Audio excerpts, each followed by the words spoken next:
என்னை நன்றாக இறைவன் செய்தனன், தன்னை நன்றாக தமிழ் செய்யுமாறே தாயே தமிழே வணக்கம். உழைப்பவர்களுக்கு இந்த சமூகம் உயர்வை தந்திருக்கிறதோ இல்லையோ, ஒரு நாள் ஓய்வை தந்திருக்கிறது. அந்த உழைப்பாளர் தினத்தில் இந்த தொலைக்காட்சியின் வாயிலாக உங்களை சந்திப்பதில் எனக்கு பெரும் மகிழ்ச்சி. இல்லங்களிலும் உள்ளங்களிலும் நிறைந்திருக்கிற பிளாக்ஷிப் நேயர்கள் அனைவருக்கும் உழைப்பாளர் தின நல்வாழ்த்துக்கள். நடுவர் அவர்களே, சொல்லுங்க. What bro? Wrong bro. It's very wrong bro. Very wrong bro. Very wrong ஐயா விஜயகுமார் ஐயா. அதாவது இந்த மன உளைச்சல்ங்கிறது, மன உளைச்சல்னா என்ன? 2 மார்க் கொஸ்டின்ல இருந்து போவோமே. மன உளைச்சல்ங்கிறது என்னன்னு வச்சுங்களேன், நீங்க நினைச்ச மாதிரியும் இருக்க முடியாது, உங்களுக்கு பிடிச்ச மாதிரியும் அந்த சூழல் அமையாது, இவங்கள்ட்ட அதை வெளிப்படுத்தலான்னாலும் வெளிப்படுத்த முடியாது, நம்மளே உள்ளுக்குள்ள வச்சுக்கலான்னாலும் வச்சுக்க முடியாது. இதுக்கு பேர் தான் மன உளைச்சல். இப்போ சிம்பிளாக சொல்கிறேன் பாருங்களேன். இப்போ புதுக்கோட்டையில் ஜே கல்லூரிக்கும் எனக்கும் என்ன சம்பந்தம்? ஒரு சம்பந்தமும் இல்லையா? பாருங்களேன், இப்போ ஒரு பட்டிமன்றம் அப்படிங்கிறது ஒரு சூழல். இப்போ இவங்களுக்கு முன்னாடி நம்ம வந்து நின்றுட்டோம். இவங்க சாப்பிட்டாங்களோ சாப்பிடலையோ, நிர்பந்தத்தில் இருக்காங்களோ இல்லையோ, வந்து உட்காந்துட்டாங்க. இப்போ பாதியில் எந்திரிச்சு போகிறதா வேண்டாமா, இவங்க எப்போ முடிப்பாங்கங்கிற கலக்கத்தோடய எவ்வளோ பேர் உட்காந்துருக்குறாங்களா? இது ஒரு மன அழுத்தம். நம்ம அவங்க கை தட்டிட்டாங்கன்னா நமக்கு மன அழுத்தம் இல்லை, நம்ம பேசிருக்கோமா, இதுக்கு மேல வெளிப்படையா கேட்க முடியாது. ஓகேவா?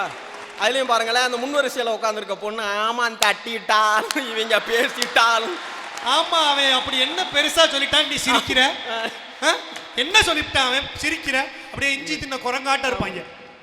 நான் வந்து 4 பேர் பேசுனதையும் கேட்டு ஆமா இவங்க பேசிட்டாலும் நாங்கள் தட்டிட்டாலும் முடிச்சுட்டு போங்கடா வெளில அப்படின்ற மாதிரி. இதற்கு பேர் தான் மன அழுத்தம். என்ன அப்புறம் நீங்கள் ஒரு பாட்டு சொன்னீங்க பாருங்க, என்னங்க அந்த பொண்ணை எப்படிங்க, அந்த பையனை எப்படிங்க அந்த பொண்ணு லவ் பண்ணும்? எப்படி லவ் பண்ணும்? கொஞ்சம் ஐடியா கேட்டிருக்கணும். கொஞ்சமாவது சமூக அக்கறை இருக்கா அந்த பையனுக்கு? ஒரு ட்ரெண்ட்ல இருக்கானா? அவன் ஸ்டேட்டஸ் அந்த பாட்டு வச்சிருக்க கூடாது. தங்கமான மனச மறந்து அவன் கூட போனியே, நான் ஊர்ல இருந்து வரும்போது அவன் கூட போனியே, சீச்சி சீரனுமே சீரனுமே சீ, அதெல்லாம் வச்சிருக்கணும் அவன். பாருங்க, அந்த பையன் இன்னைக்கு ஸ்டேட்டஸ் வைக்க போறான். உன்னை பார்க்க சொன்ன உடனே அண்ணனை பாத்தியா அப்பட்ட கேட்டியா தூ தூ தூ. பாருங்க பாருங்க, உங்களுடைய வருத்தத்தை கூட இந்த சமூகம் நீ இப்படி சொன்னாதான் கேட்பேங்கிற ஒரு நிர்பந்தத்துக்கு உங்களை ஆளாக்கி இருக்கு. பார்த்தீங்களா நடுவர் அவர்களே? இதுதான் புற அழுத்தம். இதற்கு பேர் தான் மன அழுத்தங்கிறது. வெளியில இருந்து நமக்கு ஏற்படுகிற சிக்கல். அதுவும் இப்போ ஏப்ரல் மே மாதம் வீட்டை விட்டு வெளில வந்தாலே புழுக்கமாகவே இருக்கும். இதை விட ஒரு அழுத்தம் வேணுமா? மன அழுத்தம் வேணுமா? இது இல்லாமல் அவங்க வேற என்னென்னமோ சொல்கிறாங்க. வீட்டுக்குள்ளே இருக்கிறது தாங்க வீடு என்பது கூடு, கூடு என்பது தான் சுகம். புரியுதா உங்களுக்கு? சமூகம் என்பது கூண்டு. நீங்கள் வெளியில் வந்துட்டீங்கன்னு வச்சுங்களேன், உங்களுக்கு சப்கான்ஷியஸாக ஒரு உணர்வு ஓடிக்கிட்டே இருக்கும். 4 பேர் பார்த்தா என்ன ஆகும்? நானும் அந்த 4 பேரை 4 வருஷமா தேடுறேங்க. இந்த எதற்கு உட்காந்துருக்கவே இல்லை. எதற்கு 3 பேர் இருக்காங்க பாருங்க. இவங்க தான் இந்த 3 பேரா? இந்த ஒருத்தர் மட்டும் தான் 4வது ஆள் 4 இல்ல, இது வரைக்கும் இல்லை. கொடுக்க போற தீர்ப்பை பொறுத்து என் மேல எவ்வளவு அக்கறை. உங்களுக்கு பிடிச்ச பாட்டை ரோட்ல தைரியமா பாடிட்டு போயிடுங்களேன். எவனாவது நம்ம லூசுன்னு சொல்லிட்டான்னா, அதில் உண்மை பாதி இருக்குன்னு வைங்க, அது அடுத்த விஷயம். அவன் யோக்கியமா இல்லைங்கிறத விட்டுருங்க. எவனாவது நம்மளை சொல்லிட்டான்னா அப்படிங்கிற உணர்வு இருக்குல்ல, இந்த சமூக கட்டமைப்பு தான் உங்களை சுதந்திரமாக, எதெல்லாம் உங்களுக்கு சுதந்திரமா இல்லையோ அதெல்லாம் உங்களுக்கு ஒரு அழுத்தத்தை தரும் இல்லையா? எதெல்லாம் உங்களுக்கு பிடிச்ச மாதிரி நீங்கள் செய்யறதுக்கு தடையா இருக்கோ அது எல்லாமே உங்களுக்கு ஒரு அழுத்தத்தை கொடுத்துரும். ஆக அந்த சூழல் வீட்டில் இருக்குதா வெளி சூழல்ல இருக்குதா அப்படின்னா, வீட்டை விட வெளியில தான் அதற்கு அதிகம். இருங்க பாய் அப்படின்னு சொல்லிட்டு வீட்டை விட்டு வெளில வரலாம். ஆனால் சமூகம் உங்களை அவ்வளோதான் போங்க முடிச்சு விட்டீங்க போங்கன்னு முடிச்சு விட்ருவோம், டக்குன்னு முடிச்சு விட்ருவோம். இப்போ நீங்கள் கல்லூரிக்கு கிளம்பி வரீங்கன்னு வைங்களேன், இந்த 3 பேர் சீட்டில் நடுவில் உட்காந்துருந்தீங்கன்னு வைங்களேன், அந்த 4 க்ளோஸ். இந்த பக்கம் ஒருத்தன் நெருக்குவான், அந்த பக்கம் ஒருத்தன் நெருக்குவான். இப்போ எந்த பக்கம் போகிறதுன்னு தெரியாது. ஒரு பஸ்ஸில் நான் மாட்டிக்கிட்டேன். 1 லிட்டர் வாட்டர் பாட்டிலோட ஏறினேன். சென்ட்ரு சீட் இங்கிட்டு ஒருத்தன் இங்கிட்டு ஒருத்தன். பஸ் அப்படி குலுங்குல இவன் 1/2 லிட்டர் குடிச்சிட்டான், இவன் 1/2 லிட்டர் குடிச்சிட்டான். நான் தண்ணியே இல்லாமல் 3 மணி நேரம் வந்தேன். பெரிய மன அழுத்தம் அதெல்லாம். இதை விட கொடுமையை கேளுங்க. நல்லா கொலை பசியில் போய் உட்காரும் போது, நம்ம பசின்னு போகிற நேரத்தில் தான் ஹோட்டல்லாம் ஃபுல்லாக இருக்கும். இந்த கை கழுவுற இடத்துக்கு பக்கத்தில் இருக்கிற ஒரே ஒரு சீட்டு இருக்கும், அங்கே போய் மட்டும் உட்காந்துட்டிங்கன்னா அன்னையோட நீங்கள் சாப்பிட்றதே மறந்துடுவீங்க. பல பேர் வருவான், கை கழுவான், நீட்டாக போயிடுவான். சில பேர் வாய்க்கு படிக்கிறங்கிற பேரில் குடலை எடுத்து வெளில விட்டு கழுவு. இந்த இடத்துக்கு போனால் எங்கே உட்காரணும்னு ஒன்று இருக்குங்க, ரொம்ப அழகாக சொன்னார். ஹோட்டலுக்கு போனால் கை கழுவுற இடத்துக்கு பக்கத்தில் உட்காரவே கூடாதுக்கா. கார்த்திக் ராஜா சொன்ன மாதிரி சிலர் கையை மட்டும் கழுவேன், சிலர் குடலையே அப்படியே சேர்த்து கழுவேன். குடலை வெள்ளை எடுத்து போட்டு கழுவுவான். அதை அதே பார்த்து மாதிரி தேட்டருக்கு போனீங்கன்னு வைங்களேன், இதுக்கு முன்னாடி அந்த படத்தை அவன் பார்த்த பக்கத்தில் உட்காரக்கூடாது. இப்படிதான் நான் காலேஜ் படிக்கும்போது கும்கின்னு ஒரு படம் வந்துச்சு. அந்த படத்தை பார்த்தவனோட படத்துக்கு போயிட்டேன் நம்பி. மொதல் சீன்ல யானையை காமிச்சாங்க, பக்கத்துல இருந்து சொன்னா இந்த யானை செத்துரும்டான்னு. 3 மணி நேரமா அந்த யானை எப்ப சாகும்னே உட்கார்ந்துருக்கு. எங்க போனா எங்க உட்காரணும்னு ஒண்ணு இருக்கு. இதை விட பெரிய மன அழுத்தம் வேணுமா? அன்னைக்கு ஒரு ஊர்ல போய் வரிசையா 10-20 ஜோக் சொன்னேன், ஒரு பய சிரிக்கல. கடைசியில உங்களை மாதிரி ஒரு 4-5 கல்லூரி மாணவிகள் நின்றுட்டு இருந்தாங்க, அவங்க மட்டும் சிரிச்சாங்க. கடைசியில இருந்து ஒரு பாட்டி வேக வேகமா வந்து அந்த பிள்ளைய கன்னத்திலேயே சப்பு சப்பு சப்புன்னு அரைஞ்சு, யாரு பெத்த பிள்ளையோ அந்த தம்பி காரைக்குடியில இருந்து வந்து பேசிக்கிட்டு இருக்கு, உங்களுக்கு சிரிப்பு வேண்டி கிடக்கா சிரிப்புன்னுச்சு. அதுக்கு தானே குட்டியாந்திய. இதை விட மன அழுத்தம் வேணுமா அப்படின்னு கார்த்திக் ராஜா கேட்கிறார். பாருங்களேன், வெளி சூழல்ல சம்பந்தம் இல்லாத ஆட்கள்லாம் அவங்க வாழ்க்கையில தலையிடுவான். இப்ப அவர் கல்யாணத்தை பத்தி சொன்னார். அவர் கல்யாணம் ஆயிட்டு இப்ப இந்த கல்யாணத்துக்கு பொண்ணோ மாப்பிள்ளையோ தேடுறதெல்லாம் பார்த்திருக்கீங்களா நீங்க? இப்ப இருக்கிற சிக்கலை பாருங்களேன். அவர் தேடிக்கிட்டு இருக்கிறாரு, எல்லா மேடையிலையும் இதை பதிவு பண்றாரு.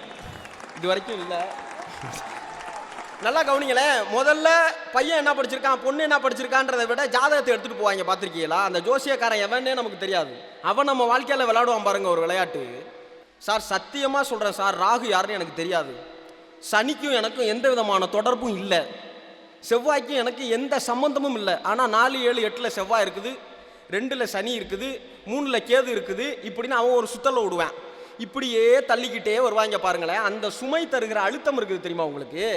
உங்களுக்கு ஒரு கல்யாணம்ங்கிறது உங்களுக்கு பிடித்த துணையை நீங்கள் தேடிக்கொள்வது.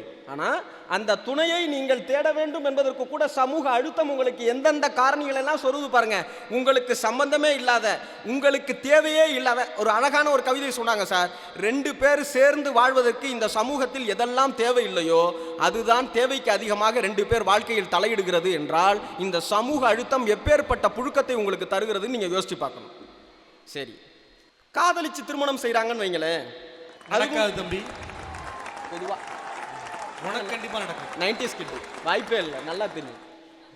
அதுல இந்த இப்போ நல்லா சொன்னீங்க பாருங்க, 90s கிட்டுக்கு இருக்கிற மிகப்பெரிய சிக்கல் என்ன தெரியுமா? இப்போ 90s கிட்டு படிக்கிற காலகட்டத்திலலாம் டெக்னாலஜி ரொம்ப இல்லை. இந்த WhatsApp, Twitter, Instagram, Facebook extra mixie grinder எதுவும் இல்லைன்னு வைங்களேன். அப்போ என்ன சொல்லுவாங்கன்னா, அந்த பொண்ணை அப்படி திரும்பி பார்த்துட்டுனா போதும், நம்மளை மாதிரியே உருப்படாமல் நாமும் உருப்படக்கூடாதுன்னு அவன் உருப்படக்கூடாதுன்னு நாமும் இருக்கிறதுக்காகவே பிரம்மனால ஸ்பெஷலாக படைக்கப்பட்ட ஒரு பிரத்யேக படைப்பு நமக்கு நண்பன் வருவான். அந்த பொண்ணு எதாச்சியமாக அந்த சாவி விழுந்துட்டுன்னு குளிஞ்சிருக்கும், பத்தியா உன்னை பார்த்துட்டா அப்படின்னு கிளப்பி விட்டுருவாங்க.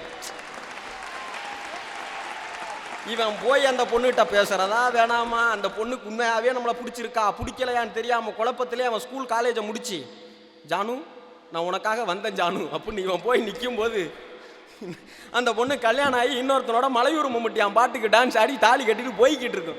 என்ன ஆனால் இப்போ வந்து சொல்கிறாங்க பாருங்கள் வீட்டில். அப்போ என்ன சொல்லுவாங்க, நீ காலேஜ் போனியா படிச்சியா வந்தியான்னு இருக்கணும், குனிஞ்ச தலை நிமிராமல் போகணும், குனிஞ்ச தலை நிமிராமல் வரணும், ஒழுங்காக இருக்கணும், நம்ம குடும்பத்துக்கு கௌரவம் தான் முக்கியம் அப்படின்னு சொல்லிவிட்டு 25 வயசு ஆனதுக்கப்புறம் 4 பேர் திரும்ப வந்து ஊரில் வந்து பொண்ணுக்கு எதுவும் மாப்பிள்ளை பார்க்கலையா, பையனுக்கு எதுவும் பொண்ணு பார்க்கலையான்னு கேட்டோன்னா யாரையாவது உனக்கு பிடிச்சிருக்காம்பாங்க பாருங்க. அப்போ வரும் பாருங்க ஒரு ஆத்திரம்.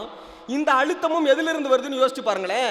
நீங்க காதலிச்சிங்க அப்படின்னா சமூகம் உங்களை தப்பா பேசிடுமோ அப்படிங்கிற பயத்தில் இருந்தும், ஒரு காலகட்டம் தாண்டதுக்கு அப்புறம் உங்களுக்கு திருமணம் செய்யவில்லை என்றால் இந்த சமூகம் உங்களை தப்பா பேசிடுமோ அப்படிங்கிற இந்த 2 அழுத்தமும் குடும்பத்திற்கு அழுத்தம் தருவதே புற உலகம் தான் என்பதை நீங்கள் உணர்ந்து கொள்ள வேண்டும். அப்படியான ஒரு சூழலை நீங்கள் புரிந்து கொள்ள வேண்டும். அப்புறம் நண்பர்களை பத்தி சொன்னாங்க, எனக்கு ஒரே ஆச்சரியம், நண்பர்களை எப்படி நீங்க குடும்பத்திலேருந்து பிரிச்சிங்க? ஆஹா, ஒரு சிக்கல் வந்தால் அம்மா அரவணைத்துக் கொள்வாள், அப்பா ஆதரவு தருவார். ஆனால் அந்த பிரச்சனையில் உடன் இருப்பவன் நண்பன். நண்பனும் குடும்பமும் வேற வேற இல்லைங்க. நண்பன் உங்கள் வீட்டில் இல்லாத ஒரு குடும்பம், உங்கள் குடும்பம் உங்கள் நண்பன் போல் எல்லா இடத்திற்கும் கூட வர முடியாத ஒரு நண்பன் அப்படிங்கிறத நீங்க புரிஞ்சுக்கணும். அப்புறம் வீடு என்பதுதான் அந்த சொல்லே பாருங்களேன், வீடு என்பது எல்லாவற்றிலிருந்தும் விட்டு ஆனந்தத்தை அடைவது. வீடு பேரு அப்படிங்கிறதா வீடு பேருன்னு மாறிடுச்சு. எல்லா துன்பங்களில் இருந்தும் விடுதலுக்கு பேரு தான் வீடு. மழை அடிச்சா வீட்டுக்கு போயிடுவோம், வெயில் அதிகமாக அடிச்சா வீட்டுக்கு போயிடுவோம், காலேஜில் கிளாஸ் பிடிக்கலன்னா எப்படா வீட்டுக்கு போகணும் தான் யோசிப்போம், படம் பிடிக்கலன்னா வீட்டுக்கு போகலான்னு தான் யோசிப்போம், பார்க்குற வேலை பிடிக்கலன்னா வீட்டுக்கு போகலான்னு தான் யோசிப்போம். ஆக வீடு என்பதுதான் ஆனந்தத்தை தரும். நிறைவாக ஒன்னே ஒன்றை சொல்லி நிறைவு செய்கிறேன் நண்பர்களே. உங்களுக்கு 1000 கனவுகள் இருக்கலாம், உங்களுக்கு 1000 லட்சியம் இருக்கலாம், ஆனால் அது குறித்து இந்த சமூகத்திற்கு எந்த விதமான அக்கறையும் இல்லை. இந்த சமூகம் நீ லட்சியத்தோடு இருக்கிறாயா என்று பார்ப்பதை விட எவ்வளவு லட்சத்தோடு இருக்கிறாய் என்பதுதான் பார்க்கிறது. சபாஸ். நீங்கள் என்ன சாதித்திருக்கிறீர்கள் என்பதனை விட மெல்ல வந்து உங்கள் காதோரமாய் நீங்கள் என்ன சாதி என்று கேட்கிறதே சமூகம். இந்த அழுத்தத்தை விடவா ஒரு அழுத்தம் உங்களுக்கு மன அழுத்தத்தை தந்துவிடும். வெளி உலகம்தான் மன அழுத்தத்தை தருகிறது. வீடு என்பது ஆனந்தத்தின் கூடு என்பதனை சொல்லி வாய்ப்பிற்கு நன்றி கூறி விடைபெறுகிறேன். நன்றி, வணக்கம்.